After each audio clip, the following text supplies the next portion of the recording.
Hi, it's Brandon Smith from thirstgym.com. Today we're talking about exercise called the pause squat versus chains. This is a great variation used to build your back squat and specifically the speed and power out of the bottom. So if you're somebody that gets stapled in the bottom all the time, the pause squat is a great exercise. It's an isometric. You're going to sit in the bottom, accumulate some time down there, get comfortable there, and then work on coming out of the bottom in a good position to be able to finish the rep.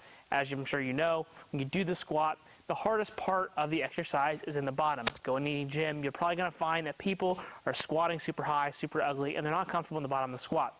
In terms of powerlifting, you definitely got to hit that 90 degrees of hip flexion to get your squat to pass. Rightfully so, it's part of the sport. But what you'll find is that getting stuck down there, you're going to have to get trained down there to get stronger down there. You can't just constantly bounce out of the bottom and never see improvement, especially if it throws you all over the place as you come out of the bottom and you're out of position. An exercise like this is fantastic for developing that speed and power out of the bottom. What you're going to need is you're going to need to set some chains up. So we've got a video of how to set up chains for the back squat on our YouTube channel. You can check that out. You can also find an article on it over our website at thirstgym.com. But basically you're going to want to set your chains up like so. I love the EC loaders from the Elite FTS. They work great. You're going to want some 5/8 chain. And the amount of chain that you're going to want is honestly up to you. I usually recommend about 20 to 25% of your 1 rep max of the exercise that you're doing to use for the exercise. I'm using 1 chain here today. Normally, if I was doing this when I competed, I would use 2 to 3 chains per side. Now, what that's going to do is the chains are going to deload into the ground. So as I go down in the bottom, I'm actually going to lose some of that load. So you think, well, why do we want to lose load if we're trying to get it more challenging in the bottom?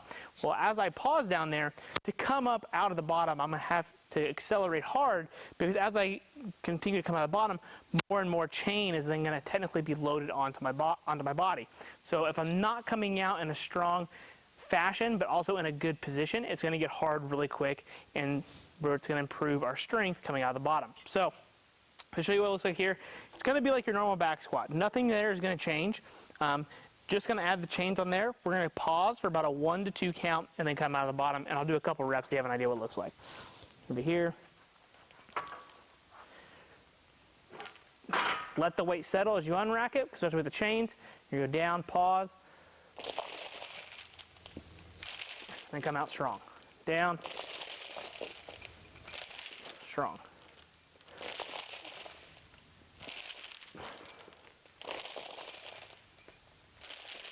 Then rack. Okay?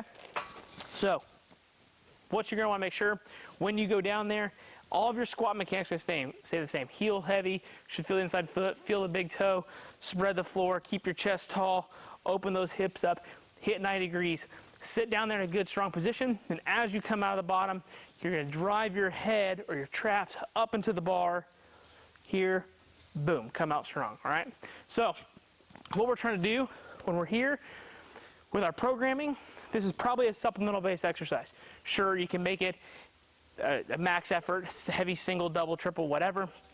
However, what you're probably doing is you're probably performing your normal squat work, 3x5, 4x6, whatever, what have you. But then you're like, man, I need to really work on getting out of the bottom. So this is where great as a supplemental based exercise into doing that. Now, your reps are only going to depend upon how long you want to sit in the bottom. So usually I recommend for most people 1 to 2 count is pretty decent. That's really honestly about all you're going to need to get a good quality stop.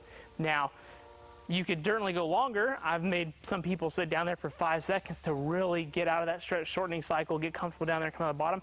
That's going to develop a ton of starting strength and power out of the bottom. Now, obviously, you're never going to have to be down there that long. However, you can make the exercise more challenging that way without using much load and still get the same benefits of getting strong down there in that isometric position. So that's personally how I would use the exercise. Get down there for probably about a 2 to 3 count on average.